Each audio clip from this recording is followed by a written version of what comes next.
From Egypt to Libya, the Islamic triumph of maritime trade, strategy, and faith. This is not just the story of war or expansion. It is the story of wisdom, faith, and vision.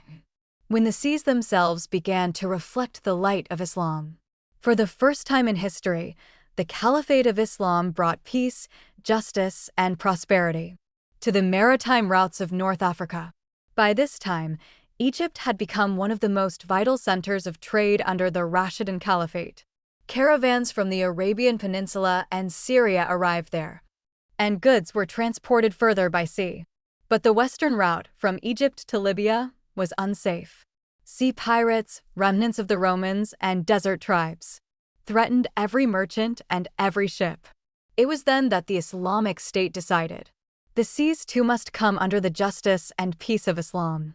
Ships began to sail from the ports of Egypt, carrying not only goods and wealth, but also the message of faith and peace.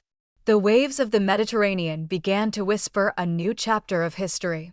Under the command of the Caliph, Hazrat Amr ibn al-As, the conqueror and governor of Egypt, was entrusted with the mission to secure its western shores. He was not only a brilliant commander, but a wise statesman. He declared, "We will not conquer the sea with swords, but with justice." At his command, a naval expedition was prepared from Fustat. Ships, soldiers, merchants, and scholars united under one goal: to secure the trade routes from Egypt to Libya. This was not merely a military campaign.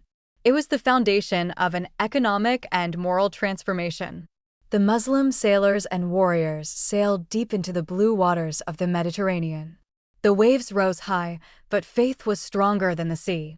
The recitation of the Quran echoed across the decks, and on the horizon, hope gleamed like sunlight on water. Along the journey, they found old Roman forts and trading posts still standing. Instead of war, the Muslims offered peace and treaties. Those who wished to trade were welcomed, and those who resisted were dealt with justice and wisdom. For the first time, Islam turned the sea into a messenger of peace. After weeks of sailing, the Muslim fleet finally reached the coasts of Libya, a land of ancient Roman fortresses and bustling markets. The local tribes were astonished to see that these Arabs came not as conquerors, but as bringers of peace.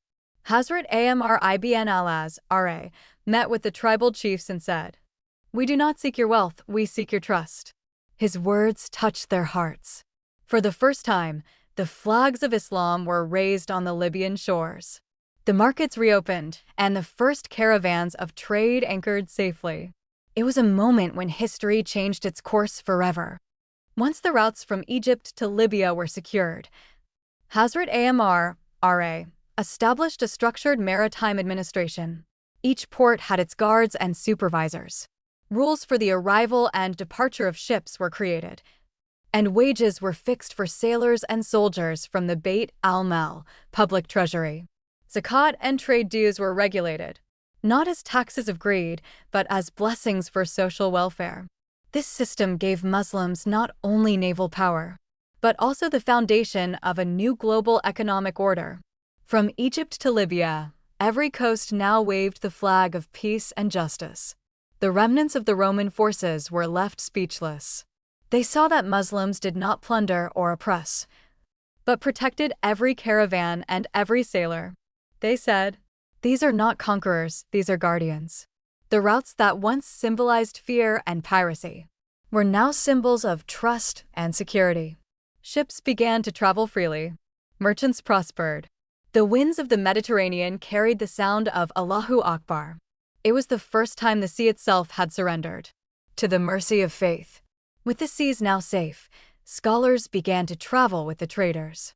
Where once stood only markets, now rose mosques and schools. Trade was joined by education and dawah, spreading the message of Islam.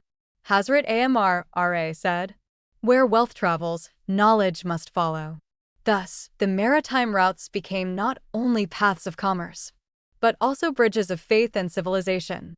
From Egypt to Libya, the waves themselves seemed to flow with the rhythm of belief and wisdom.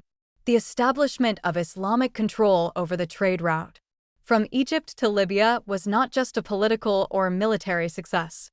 It was a living demonstration of Islam's vision, a balance of justice, morality, and prosperity. Hazrat Amr ibn al-As and his companions proved that the goal of Islam was never to rule over lands, but to rule over hearts. The sea itself bore witness. When faith is joined with wisdom, even the oceans become roads of light. This was the Islamic control of maritime trade from Egypt to Libya. A tale where not the sword, but strategy spoke. Where not might, but mercy prevailed. And where Islam once again taught the world the art of peace, progress, and brotherhood.